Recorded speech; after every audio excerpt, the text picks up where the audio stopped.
Welcome back. Well, for 2022 fiscal year, the projected revenue for the federal government is 10.7 trillion naira, and it looks like most of this will come from taxes. So at the budget breakdown, the Minister of Finance confirmed the federal government's introduction of excise duty of 10 naira per litre on all non-alcoholic carbonated and sweetened beverages. There's also tax on fixed income, another on courier businesses, a whole lot of taxes coming up there. Well, we have Michael Ango, partner at Anderson, Nigeria, joining us from our Abuja studio to explore some possible impacts of this development. Good to speak with you, Mr. Ango. Good morning. Ini, good morning. Thank you. So excise duty is a form of tax imposed on production, licensing and sale of goods. 10 naira for every 1 litre of soft drink. What do you see as the possible, or what are some of the possible impacts that you see?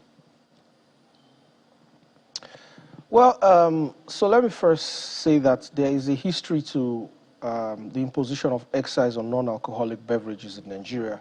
As far back as 2016, there had been suggestions or recommendations that excise should be imposed on non-alcoholic beverages. The reasoning at that time was that, look, there was a high sugar content in these products, and so it was kind of crafted as a sort of, sugar tax, as it were. But this didn't happen as far back as 2016, when there was a major reforms of the excise regime in Nigeria. But for now, I think we'll have to take the government as what it has said. It is simply a move to raise revenue for the federal government, or for the federation, as it were, given that excise is, of course, shared by the 3 tiers of government. From the government perspective, you can look at it as, a low-hanging fruit, because excise is usually very easy to collect tax. It's collected at the wellhead, as it were, because you collect it right there based on what is produced from the factories, and it's very easy to monitor. So you can understand why the imposition of excise on soft drinks and non-alcoholic beverages. If you recall, in 2017, or I think 18, the federal government had increased excise on tobacco and alcoholic beverages and had set out a 3-year plan to reach the maximum amount that it wanted to reach. So for tobacco, for example, the excise rate is an ad valorem of 20%, and then 2 naira 90 kobo per pack. For wines, you have about 300, I think wine is about 150 naira per litre, spirits 200 naira per litre, and beer 35 naira per litre. So I think it was always coming. They were ultimately going to get here. From the industry perspective, you will say that it's another burden of taxation on the industry. But I think the government has made it clear it needs revenue to execute its products. Nigeria faces severe revenue shortages. So it's as government, it is always looking for those areas where it feels that it can tax, and so it has come to non-alcoholic beverages. I think what needs to really happen is to understand, how do we arrived at the 10 naira per litre. I know that because I worked in the industry previously. I know that when excise was going to be increased on alcoholic beverages, rather, there was a very detailed industry report, and that was why we arrived at those rates that were then adopted by government. So I don't know what conversation might have taken place between government and the food and beverage industry, the non-alcoholic beverage industry, to arrive at the rate of 10 naira. I think that's really the major conversation, because you cannot say to government, do not tax a particular activity if government determines that that activity is a source of revenue for it. Yeah, but another conversation, another side to it is that government might actually be shooting itself in the foot when you look at it, because, like the Labour Congress have come to say this is going to cause unemployment, and some of these companies may not be able to operate, thereby reducing even the taxes that could go to the government. So, how do you balance this? That's a very valid point. And, okay.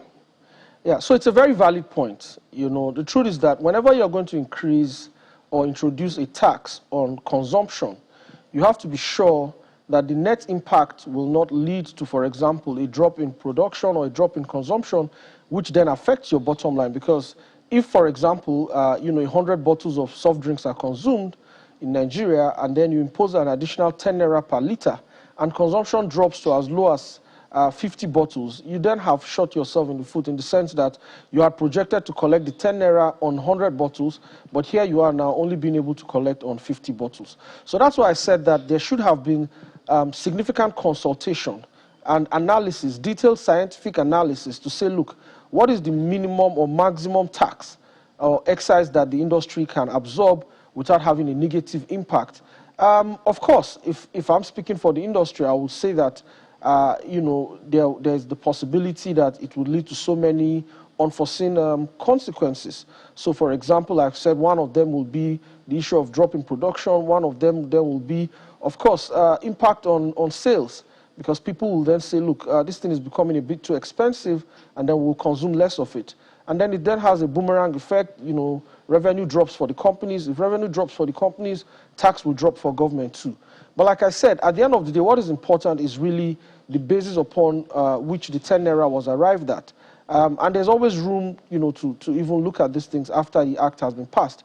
Because again, we know that our Finance Act is passed annually. So there's nothing that says that government cannot look at the rate and adjust it downwards if indeed it is proven that it will have a negative impact. For the industry, of course, now they have to pay it, as it were, because that is the law. So they also then have to look at those areas where they can cut costs and ensure that this excise at the moment does not have a significant negative impact on their operations. There's also the Nigerian Postal Services Bill, which requires licensees to contribute 2% of their annual turnover to the Universal Postal Service Fund. Would you say the courier sector is mature enough for this?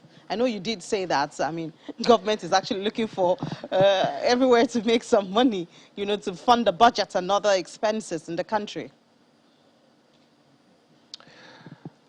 My personal opinion is that I do not think that our courier sector is mature enough for this kind of, fund. But having said that, there are precedences. We've had the fund that is administered by the NCC, I think the Telecommunications Fund. I can't remember the exact nomenclature, and it's been a very successful one. So government might be looking at the uptake in courier business in Nigeria. Recently, I think one of the positive, if you like, effects of COVID-19 is that the courier companies began to, carry out, their courier business more extensively. We know the likes of God is Good has really expanded their business and all of that. So government might be looking at that sector and saying, okay, this sector looks like it's maturing. But I know that there are a lot of issues in that sector. There are issues of logistics, there are issues of funding, there are issues of personnel, technology, and all of that. So it might be a bit too soon.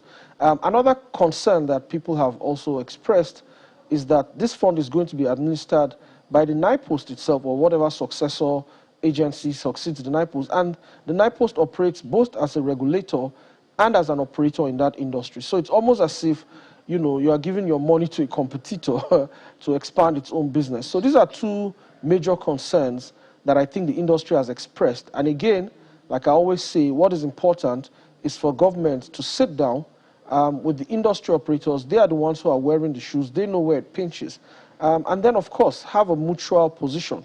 Because if you impose a tax that is resisted, ultimately, then you have things like people refusing to pay the tax, high rates of evasion, and people will then try to do all sorts of things to avoid paying it. So it's important that government sits down, levels up with the courier industry. But you're right. I think the courier industry is really not at that maturity stage where you would say that it should begin to pay some sort of fund to government. But like I said, government is looking for revenue. And there's also this conversation that perhaps this is just one way of discouraging competition for NIPOST. No, I don't think the government will deliberately set out to discourage competition for NIPOST. In any case, all these companies, they are doing business in Nigeria. They are contributing to the GDP. So if government decides to stifle their business, it means that government is also going to be stifling economic growth. So I don't think that there's anything sinister to that extent that you want to stifle competition for NIPOST. What I just think it is that, the courier companies are doing better probably than NIPOST is. And so NIPOST is thinking, how do I get funding to also upscale my own business? But like I said, what is important is how the industry is able to be carried along in these decisions. and of course allowing the industry to then state its own position and state that, look, these are the challenges that we're facing. It could even be, okay, instead of a 2%, why don't you do a 0.5? Why don't you do a 1%? Or it could also be, why don't you set up an independent party to administer the fund rather than giving the fund to NIPO? So there could be all sorts of conversations, but I do not think that government will deliberately set out to discourage competition. No, I don't think so. Well, yet another area of taxation is Twitter, Facebook, Google, Zoom. Others now pay tax in Nigeria as the Senate passes finance bill. We know that a lot of small businesses, survive. I mean, we've had the impact of Twitter, which is even yet to be restored. They survive on the social media, apart from other things, that is. So, how do you see this impacting? We know that, I mean, there are two sides, of course, to the conversation, but how do you see this impacting these small businesses, apart from individuals and, the social part of it? So just a quick correction before I answer your question. I think those headlines saying that Twitter, Google, Facebook to pay tax in Nigeria as Finance Act is passed are not are misleading. We've had these rules. We've had the significant economic presence rules in our tax law since the Finance Act 2019. So these companies have, since 2019, of course, been required to pay taxes in Nigeria. There was also an amendment to the VAT Act that mandated non-resident companies that provide services into Nigeria to charge VAT and remit same to the Federal Inland Revenue Service. What it is that the rules have been expanded in such a way that either the companies will charge the VAT on their invoices or on the amounts that they charge Nigerian consumers, or the Nigerian consumer will self-account for it. So in terms of impact on people or users of these services, it's really about the increased amount of VAT, which is about 7.5%. So if, for example, I put out an advert on Google or I put out an advert on Facebook and I'm supposed to pay $10, then of course there will be 7.5% on the $10 charge. Now, Facebook is required to account for that 7.5 VAT. Either if it collects it, it then should pay it over to the Federal Land Revenue Service, or I, as the user, will pay over to the Federal Land Revenue Service. Well, you might look at it and say that, yes, it's going to increase the cost of adverts, for example, cost of hosting, videos and all of that on these platforms. But at the end of the day, Nigeria is entitled to tax economic activity within its borders. I know that there's the bigger conversation, OECD rules on taxation of digital economy and all of that, but Nigeria has decided that it wants to go it alone for now, and so this is where the rules are. And so if you are a user of any of these platforms, do not be surprised if you get your billing and then you see that there's a VAT charge on it.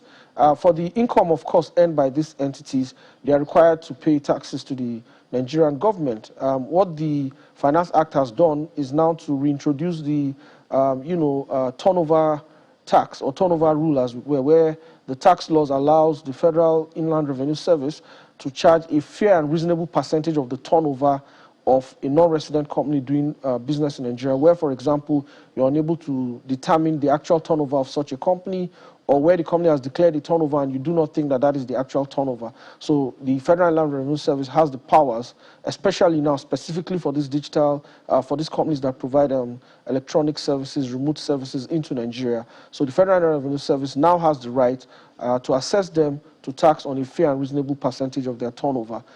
Just to also clarify, because I read in the papers that they will pay 6% of their turnover. So that calculation is really a function of the rules that have always existed, whereby the Federal Inland Revenue Service determines that 20% of the turnover of a non-resident company is its profit, and then applies the 30% CIT rate on such profits, which then comes to 6% of turnover. So just to clarify that, it's not a new tax, as it were, it's just a clarification of the taxing rules. Because one of the concerns that the industry has had is that the profit allocation rules were not clear. So I think this brings some clarity. Now you know that if you are providing digital services into Nigeria, if you're providing remote services into Nigeria, you are likely to pay 6% of your turnover as companies income tax. Of course, in addition to charging the value-added tax for any service that you provide to a company or resident individual in Nigeria. Yeah, and you touched on one of the, issues going round when you said fair and reasonable percentage of the turnover, because some people are asking, so how do you quantify, what a company is supposed to pay? And you, like you said, if there are doubts as to their turnover. And all. So, I mean, that area, is it really cleared yet? How do you actually say this is the amount that a company is supposed to pay? Okay, so like I said, there's a bigger conversation going on at the OECD level, where, of course, the global minimum tax rules were introduced last year to say that companies will pay 15% minimum tax. But Nigeria has determined that it wants to tax the income or profits of these companies locally here. Again, the OECD rules have a threshold that is significantly high, and so we didn't feel that that threshold was fair to us. So our own threshold in Nigeria is 25 million naira. If you earn anything above 25 million naira, you should pay companies income tax in Nigeria. Now, of course, to the issue of how do you determine a fair and reasonable percentage, well, that is it. It's determined by you saying that, okay, I think that this is a fair and reasonable percentage. And like I told you, we've had these rules in our tax laws for years. Section 30 of the CIT, Companies Income Tax Act, has always had these rules that allows the Federal Inland Revenue Service to tax on a fair and reasonable percentage. And I said to you that what has happened over time is that 20% of the turnover is deemed to be the profit, and that's when you had the terminology deemed profit. So if you deem that 20% is the profit and you apply 30% to it, that gives you 6%. Of course, ultimately, I think what should happen is that we should get these companies to start to file their actual returns in Nigeria. A bit difficult, but not impossible. And so what will then happen is that we must have a mechanism to determine how much revenue they earn in Nigeria. Of course, things like their expenses and all of that will be backed out, and then we'll know their actual profits, and then we can tax those profits at 30%. But these new rules are for convenience, both for the tax officials, and for the companies. But ultimately, I think where the government would want to go is to have these companies probably incorporate local entities and have these local entities, file their actual tax returns in Nigeria on the basis of actual profits. Anyway, thank you so much. We need to thank you so much, Mr. Michael Ango, partner at Anderson Nigeria, for sharing your thoughts with us on the tax component of the federal government's revenue drive in the country. Enjoy the rest of your day. Thank you so much, Ini. It's a pleasure to be here.